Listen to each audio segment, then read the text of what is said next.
There's a lawnmower outside. I hope you guys don't hear that, but we're just gonna roll with it, okay? Sorry if you do. Anyway, I do absolutely nothing to hide this fact, but if it wasn't clear by the everything about how I use the internet, I have autism. I mean, what artist goes from barely having drawn an animal a day in their life before to suddenly spending a year and a half straight drawing nothing but an anthropomorphic dog and rabbit from the hit point-and-click adventure games, Sam and Max, brought to you by Steve Purcell, Telltale Games, and this hilariously underrated art team. Subtle, bad acting. Sam and Max. You gotta censor that. That would be funny. But where did he go? Where did he go? Superman. Oh. I almost That had reference. I was so lost in the special interest sauce here that I made a fully rendered animation over it. And I don't even play video games. Unless it's Undertale. Okay, I'm not helping my case. Anyway, one of my most prominent traits is special interests, or hyperfixations. I use the two interchangeably when referring to myself because I also have ADHD, so I don't really understand the difference in a way that functionally applies to me. A lot of neurotypical people are confused about what makes them different than just liking something a lot, so let me paint you a picture. When I think of my brain, I think of it in orbit around a star. One strong, dazzling, and all-powerful core that keeps what would otherwise be a never-ending barrage of loose thoughts in one unified inertia. Then, something incredible happens. They start smashing together to form planets. Not only is the chaos of my thought pattern reined in by one singular comfort, I can suddenly do something with them. Lots of things. Art, videos, stories, music, projects I otherwise would have been too unfocused or too overwhelmed to stick with if I didn't deeply and almost unthinkingly love the source material so much. Nowadays, a star is Adderall, but when I did have to rely on treating my neurodivergence with just more neurodivergence, I hated the in-betweens. The star would die with either a quiet collapse or a supernova, and I'd have to wait for another one to form in its place, during which my thoughts would feel as if they were back at the mercy of space. I never wanted the planets to break from their ellipses, because at the time, there was no freedom in unrestricting my interest, only boredom and chaos. I wanted to start off describing something like that because we so rarely are granted authorship of our own narratives. There's a saying in the broader disabled community that says, "Nothing about us without us." Although it's meant to be a North Star of sorts for activism and accommodation, I feel this should really apply to media as well. After all, there's a high possibility most people of a certain age had autism introduced to them by Rain Man instead of the DSM. Apparently I have Barry Morrow to thank for anyone that may assume I could pass the EPPP right here and now just because psychology is, quote, my thing. Savantism trains white men, low empathy. The media of autism often conjures a very narrowly specific icon, which many, including myself, feel is stifling compared to the broad range of human experiences we encompass. However, there's a silver lining, or more accurately, a grand punchline. The characters accidentally zapped with the autism wand are often far more beloved to our community than the ones specifically produced to represent us by name. I think part of why I care so deeply about characters coded neurodivergent in their behavior and affect is because I also accidentally created one. Many of us with lower support needs / late diagnoses have some sort of unmasking story. This one's mine. It's a weird one. When my school put on The Lion, the Witch, and the Wardrobe in my junior year, I finally landed a lead role. Aside from a few unavoidable requirements, such as being 8 years old and British, Lucy Pevensie was pretty much mine to make. I remember a vague frustration towards myself in early rehearsals, unable to fully dissect the defining characteristics of a child. Everything I could replicate felt either too irritatingly whimsical or unlikably selfish. That was until I settled on one simple truth. Children are sincere. They haven't really learned to be anything else, nor have they grasped the obligation to try. From there, I decided to remove the extra filter between us entirely and tried to possess a hidden self through Lucy. When she cried, she rocked because it would soothe her. When she was happy, she twisted about because joy was a physical substance that could be almost uncomfortable if she didn't shake it out. She didn't look anyone in the eye because it unnerved her, and no one ever actually explained why she had to in a way that makes any sense. She played with her clothes, bounced on her feet, let her arms do what they wanted, all because it was easy and correct. About a week before opening night, there was a confrontation of sorts, I guess. A girl who is part of tech crew came up to me alone after rehearsal and said something along the lines of, "You shouldn't make Lucy autistic when you aren't."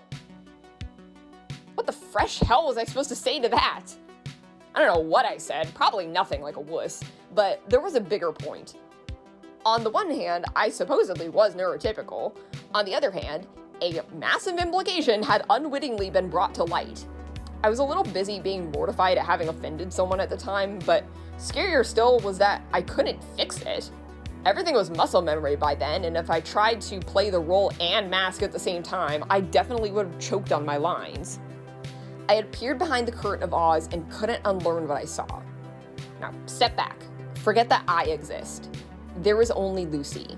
Arms shaking, eyes trained to the floor, scared and confused by who she thought was a friend and suddenly isn't. Sit in the auditorium and watch her. Ask yourself the same question that was thumping fast in my chest all the while. Is Lucy Pevensie autistic? My name is Elliot. I'm an artist who makes queer, mostly historical fiction stories and rambles about it and other media on the internet.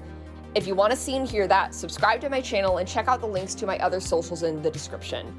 Alright, let's roll. Terms such as possible or actual have certain connotations I don't wish to assign and could potentially be confusing.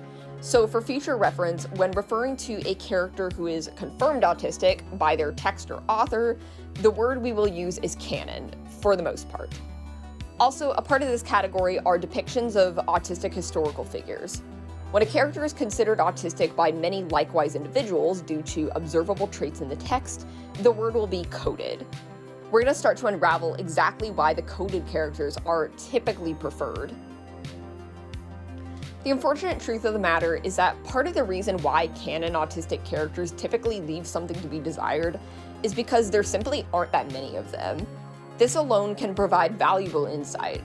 After all, this is just as much about the notes that aren't played as the ones that are.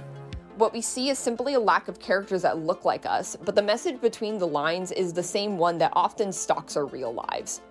I don't know what to do with you. If the mountain of Autism Warrior t-shirts bearing puzzle pieces selling like hotcakes tells us anything, it's that people find it daunting to understand us. Part of the reason for this is the sheer scope. To give the neurotypical population credit, the diversity of our disorder in presentation of symptoms alone is honestly staggering.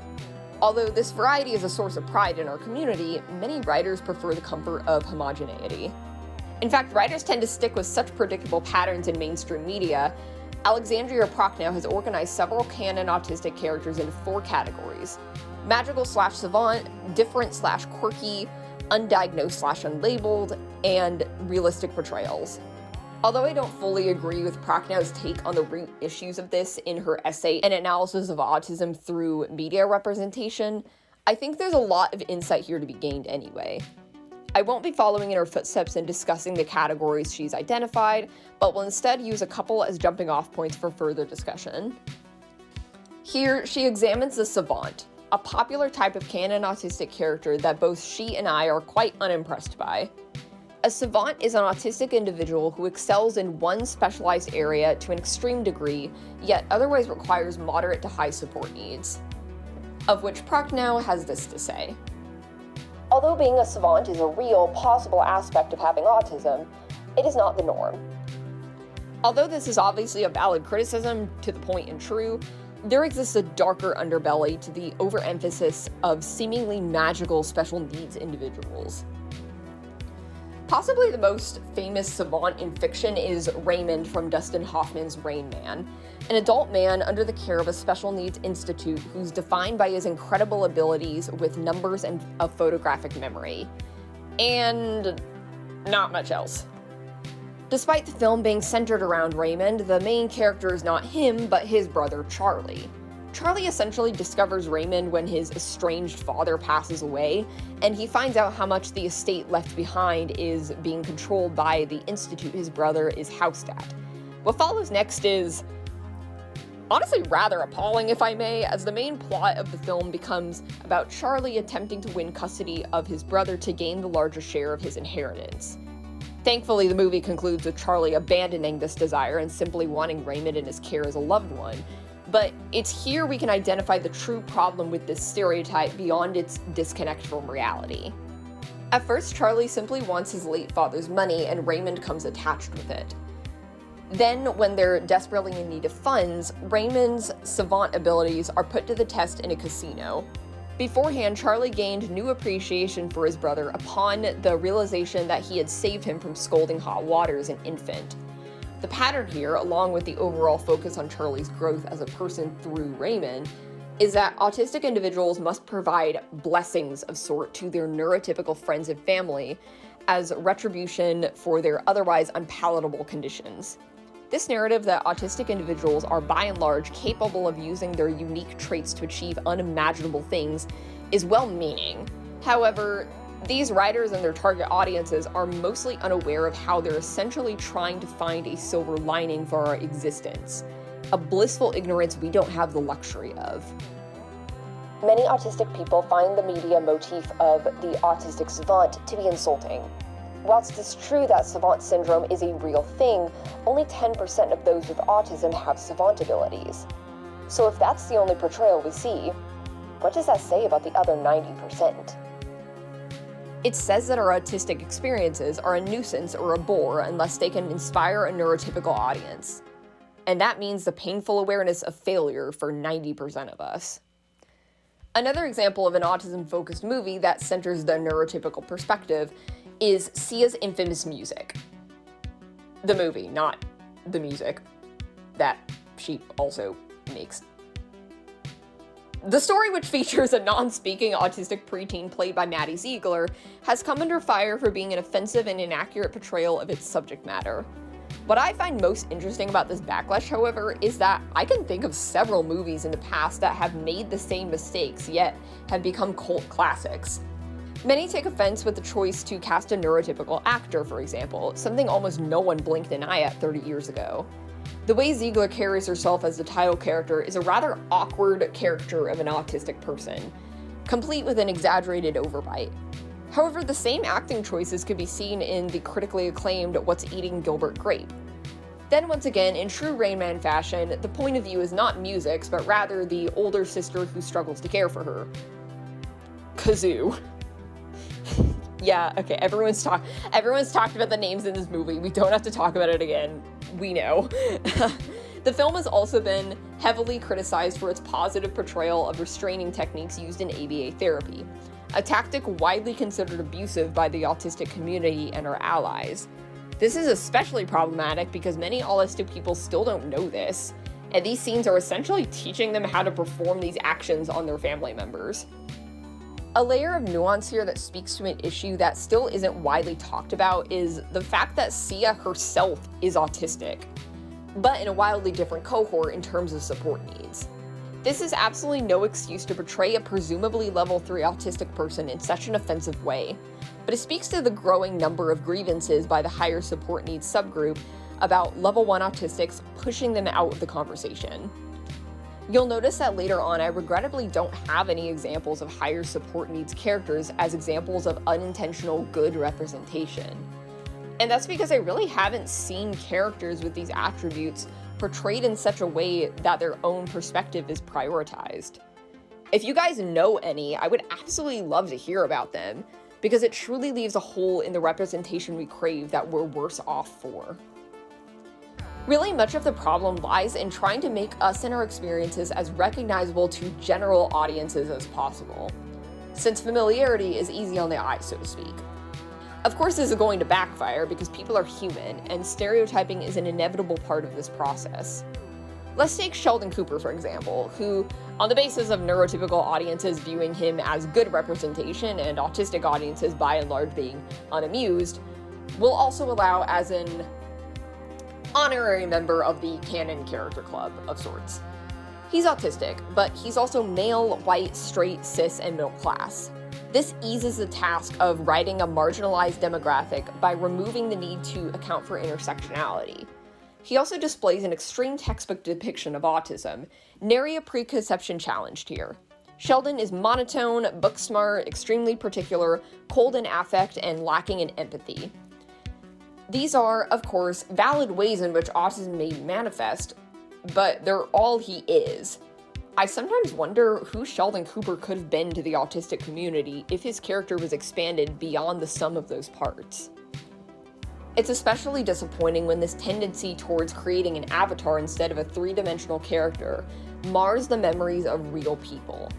Alan Turing, inventor of the computer and leader of the team who cracked the German Enigma code during World War II, is widely speculated by experts to have had level 1 autism. Turing is portrayed by Benedict Cumberbatch in the Imitation game. He's written and played to fall in line with several of these Sheldon Cooper-esque stereotypes. But meanwhile, the real historical figure was a kind, vibrant person. He did not see his coworkers as pawns in his important research, nor treated them as such, far from it. He appreciated each of them and took pains to lead them through such a high-stakes endeavor with compassion. He craved affection and company, but struggled to obtain it due to struggling with social norms. He likely had a special interest not just in decoding, but also Disney's Snow White. The list goes on. Turing was already thanked for shortening the war and saving countless lives by being forced into medical castration, which drove him to take his own life, for homosexual acts, but now even his legacy is disrespected by replacing his true personality with the neurotypical archetype for his condition. To rub salt in the wound, Benedict Cumberbatch has gone on record saying this.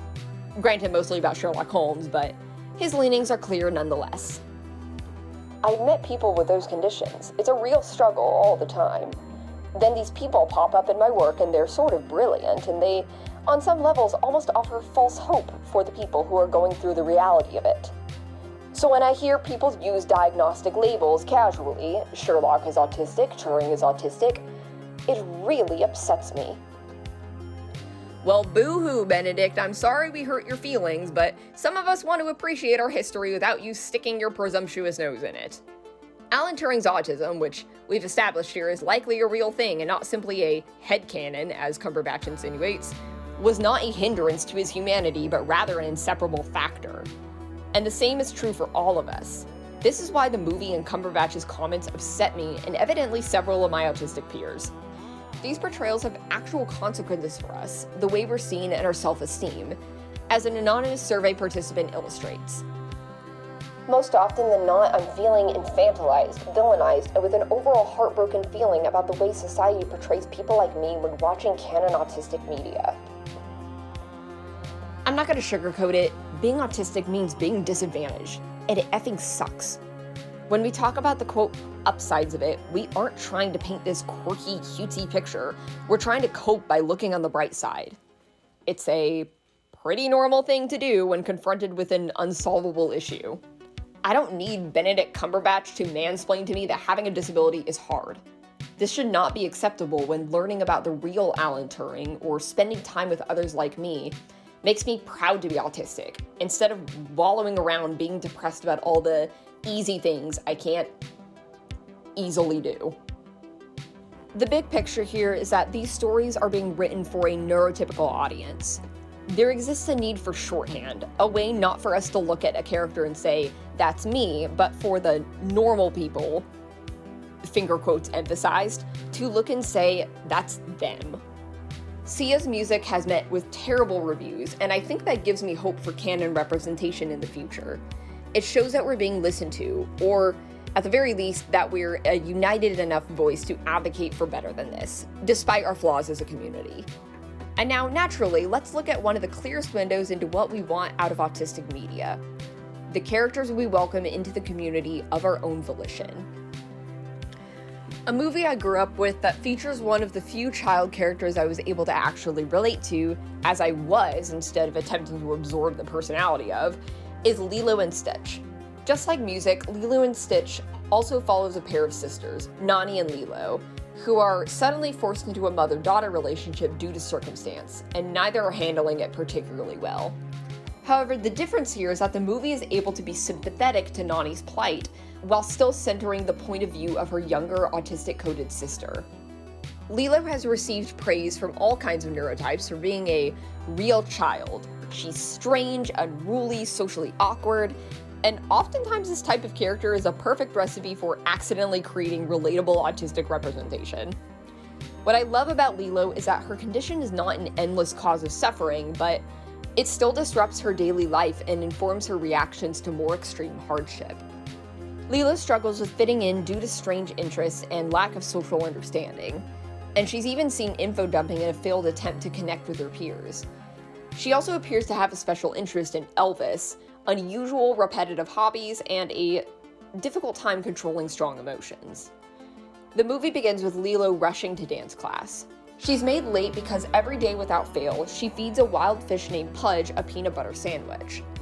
They ran out of peanut butter, so instead of feeding Pudge something different, she of course had to run to the store and buy more. The way the other characters react to this, her class's annoyance and her teacher's pity, is something unfortunately very relatable to anyone who has a strict or unconventional routine. What's more is that the only explanation given for its necessity is Pudge controls the weather. This, pretty brilliantly if you ask me, is never explained further, which is a wonderful example of our tendency to under-explain situations that appear obvious to us. However, it could be figured out through clues in the background that Nani and Lilo's parents died in a car crash caused by a storm. Why didn't you wait at the school? You were supposed to wait there! Lilo! Do you not understand? Do you want to be taken away?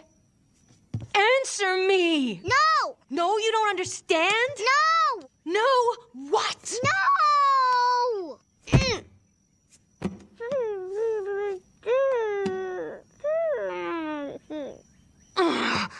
You're such a pain.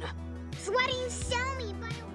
Lilo is never seen crying for her parents, but rather adhering strictly to routine as a way to prevent further tragedy and struggling with verbal capabilities when questioned by Nani. It's very common for an autistic person who's experienced sudden loss to lean very hard into their traits as a trauma response. These things are natural and even comforting for us, so in times of great hardship, they're very hard to mask. The one time I experienced a death, grief didn't happen the way I was told it would. I appeared completely unaffected, but found myself struggling worse with executive function and sensory issues. It was difficult to repress my stimming or communicate in a way that wouldn't label me as socially awkward while in the thick of it.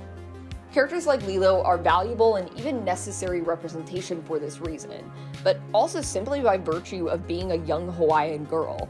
Another anonymous surveyor states, "If I had girl characters knowingly autistic growing up, I would have found out sooner. And I would be much better off when it comes to leading a successful life in this neurotypical lead world. Instead, it took me 31 years to discover that I was autistic." Women are often late diagnosed, if at all, due to the differences in presentation between sexes, and women of color tend to especially be overlooked and underrepresented. Another story that illustrates a young autistic-coded girl struggling with adversity is Matilda. Her relatable nature comes from the isolation of growing up in a world that doesn't understand you. Canonically a telekinetic genius and in love with books, Matilda can easily teeter the line of the Savant trope, but is instead framed much more as a twice exceptional child. Twice exceptional is the term for children who are both gifted academically and neurodivergent. These children have a wide variety of difficulties unique to this category that may not be relatable to someone only gifted or only disabled. She's not only made lonely by her intelligence, but that intelligence often goes unappreciated by adults who are more focused on her fitting their preconceived notion of normal. This is demonstrated nicely in a scene with her school's principal, Miss Trunchbull, who herself could sadly remind many undiagnosed children of teachers that seem to hate them for no reason.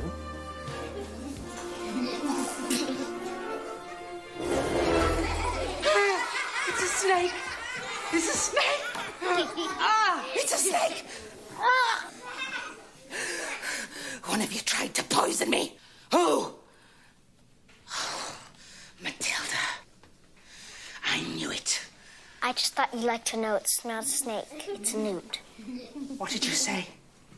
It's a newt, Miss Trunchbull. Stand up, you villainous sack of goat slime. You did this. No, Miss Trunchbull. Did you act alone? Or did you have a company? This interaction is met with verbal abuse, but Matilda's intentions were pure. She genuinely doesn't understand that it's not appropriate to correct a principal, especially one who's already angry. A similar interaction occurs with her father. He demands to know if she's being smart with him, when she calmly explains that his accusations of her cheating on a math problem are unfounded. The framing of both these scenes are uncomfortable, confusingly tense. We are meant to see these adults as irrational and selfish rather than Matilda as lacking. Emotional abuse of autistic children is often excused under the mask of learning experiences. They wouldn't have to hurt us if we just acted normal. In the musical, we get to see exactly how this feels for Matilda. The song Quiet is one of the most accurate and compassionate descriptions of the mental gymnastics we have to endure every day I've ever heard.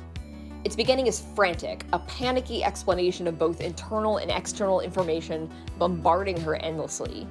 Even her greatest comforts, the stories she reads and thinks of, overwhelm and attack her in this moment. We are traveling, turning with the speed of light. We are holding light.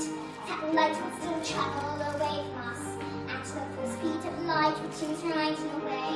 But I'm trying to say, I'm not sure. But I wonder if inside my head, I'm not just a bit different from some of my friends. These answers that come into my mind and vivid stories delivered to me believing. And everyone shouts like they seem like shouting. The noise in my head is incredibly loud, and I just wish they'd stop. My dad and my mom, and they'd tell you stories would stop for just once. And I'm sorry, I'm not quite explaining it right. This noise becomes anger, and the anger is fun. And it's burning inside me, would usually fade to this end today. And the heat and the shouting, and my heart just pounding. My eyes are burning, and suddenly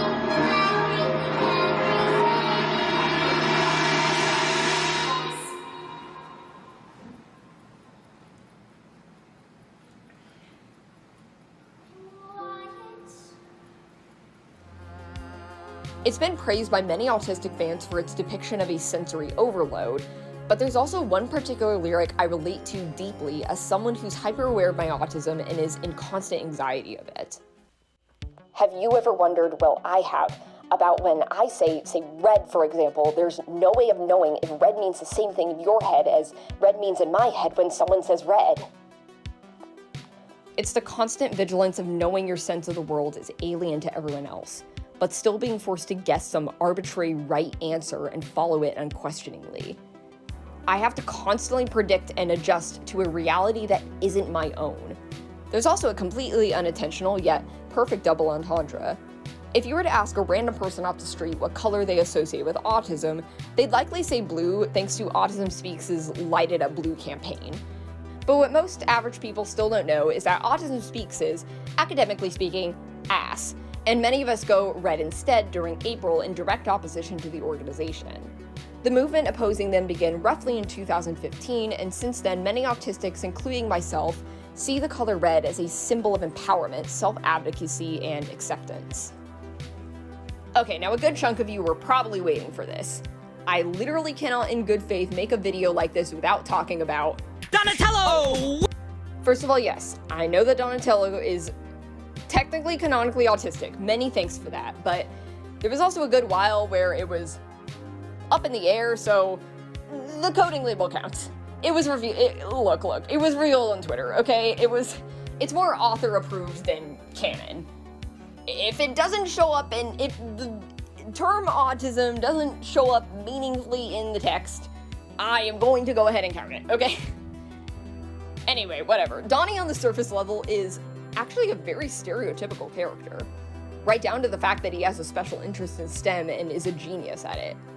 The prevailing problem with the special abilities trope, though, as we discussed, is that more often than not, it's uncritically presented as the point of us, the justification for our place in society, as opposed to the point of us being that we're alive and people.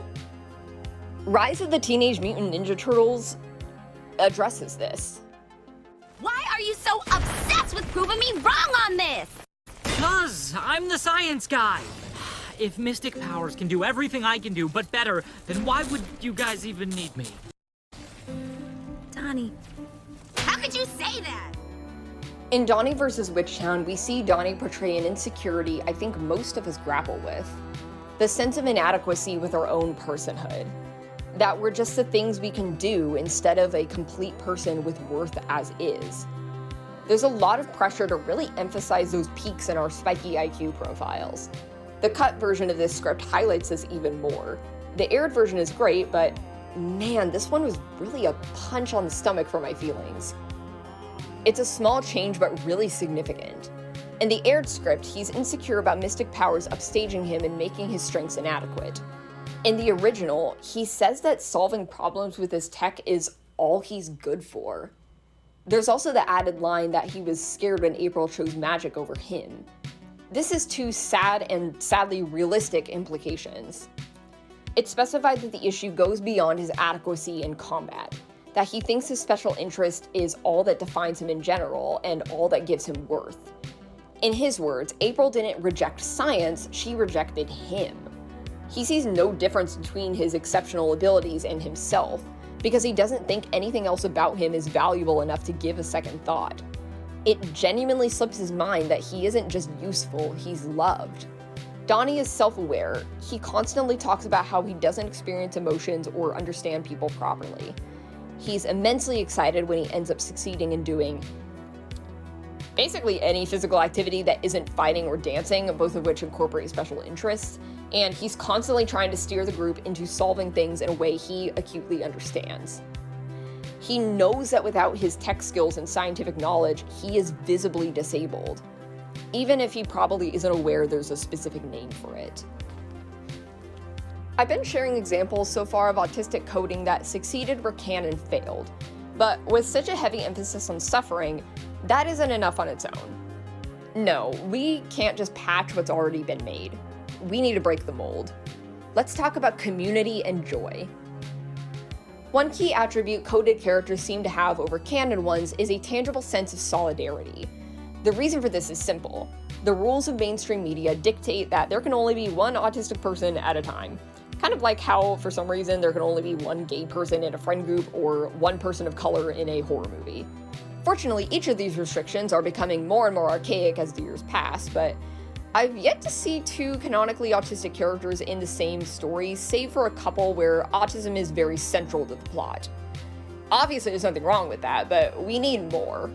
It's a shame because this sort of interaction is vital to representing us.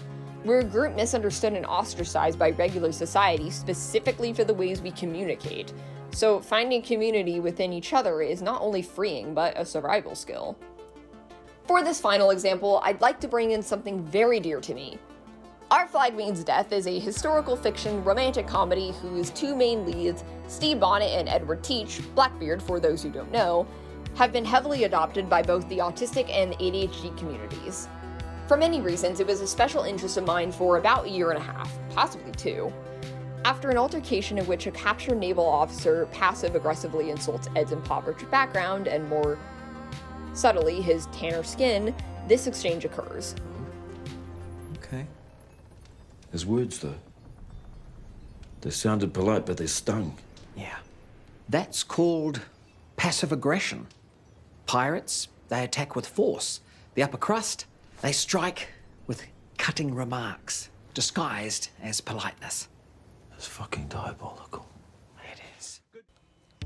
They each demonstrate difficulties in grasping social cues in different ways. Whereas Steed is very well learned in the art of non-literal language, but also struggles with adjusting his behavior to fit multiple contexts. Ed is much better at being a social chameleon, as we see later in the episode, but struggles to understand figurative speech. Note that I chose the term well-learned because it's an important distinction. Steed speaks about passive aggression in a very prepared, teacher-like manner. From personal experience, this indicates to me that this form of bullying has also tricked him in the past. He may know the rules, so to speak, but he's had to learn them to get by. But it still takes much more conscious thought than is typical to actually follow them. This is a form of masking, specifically when an autistic person is able to follow the nuances of social interaction, but with fairly significant effort and maintenance. Because the task is often daunting, it's a pretty regular occurrence to see autistic people compare notes, so to speak. If you visit the subreddit r/autism, several posts sent out regularly begin with something along the lines of, "What does this mean? Why did this happen? How do I?" etc., etc. Some of this may be personal preference as someone who's had to mask for most of my life, but I identify a lot more with characters who aren't always seen by others as obviously autistic. It's important to show characters like Steed and the way they help lessen the burden for their friends, because many people who sacrifice their comfort to mask successfully fall to the wayside in terms of canon representation. Our Flag Means Death captures this almost intrinsic part of the autistic experience by pure accident, when so many shows purposeful in their representation don't even come close. What's more is that these characters are in a relationship, and a queer one at that. The scene I played leads to the two infiltrating an upper-class dinner party, which Edward is eventually laughed out of. This culminates in the first unambiguously romantic moment between them, Steed waving away the mainstream opinion and reassuring Ed. I'm unsure if this is well known, but autistic individuals are statistically more likely to be queer or trans than the general population. Some studies have even found the rate to be as high as 2 or 3 times as likely, though larger sample sizes are needed for truly conclusive results. This provides staggeringly high contrast to the silver screen, where the rate of LGBT and autistic intersection is next to nothing despite recent improvements. In fact, many of the characters I didn't have time to touch on come in pairs somehow. If canon representation can do these things, it'll not only paint a more accurate picture of our lives and relationships, but also show uneducated neurotypical audience members that we have them in the first place. We don't exist in a microcosm. We need friends, want to understand the world around us, and fall in love just like most everyone else, even if that may look different. In too much of the autistic canon, there is very little sense of joy unless it's to rejoice in the lessening or silver linings of our autism.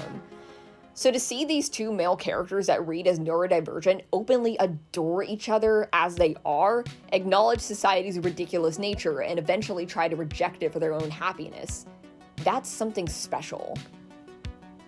I would love to go on and on because there are so many characters I can go on about, but for my own sanity and yours, I'm gonna rein it in right about now.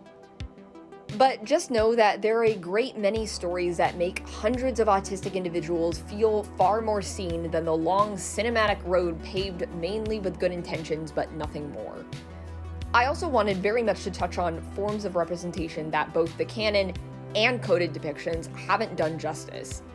We need non-speaking characters with unique personalities who use AAC devices, adults who require caregivers that aren't infantilized, those who live full, happy lives but cannot be disabled invisibly. The through line amongst the examples I gave is simple, and should be granted to everyone on the spectrum regardless of level.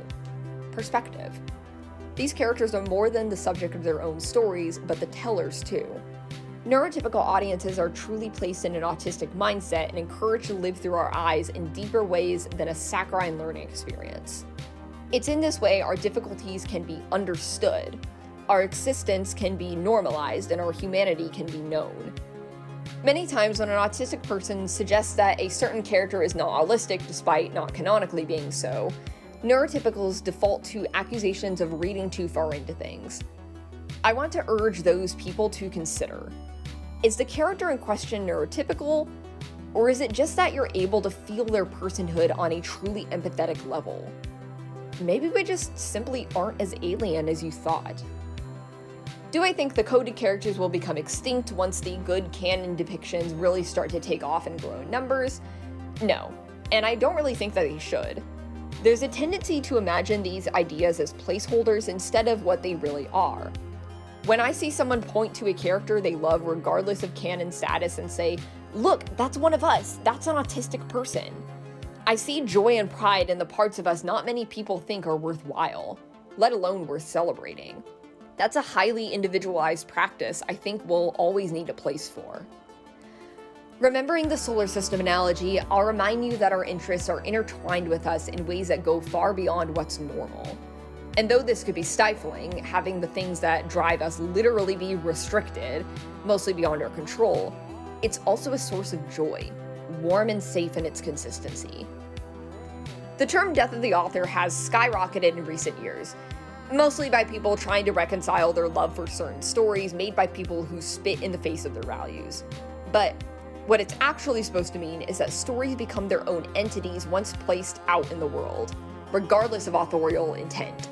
In other words, the creator is no more correct than the audience, nor do they have a greater sense of possession save for in the legal sense. Stories and characters simply are. As someone who's wired to love things so deeply and completely it becomes part of me, this is a wonderful and still quite radical concept. So to answer the question, is Lucy Pevensie autistic? Is Lilo, Matilda, Donnie, Ed, and Seed? Yes, because each one mirrors the unique expressions of an individual autistic self. They must be. Thank you so much for watching. I try to have a video roughly every month, and per usual, comment down below any sort of autistic character that I may have missed, canon, or coded otherwise. I really love to hear about these kinds of things that I didn't consider or just simply haven't come across. Also, this may actually, for real this time, be my longest video yet, so for this one in particular, especially thank you for sticking around all the way to the end. Alright, bye!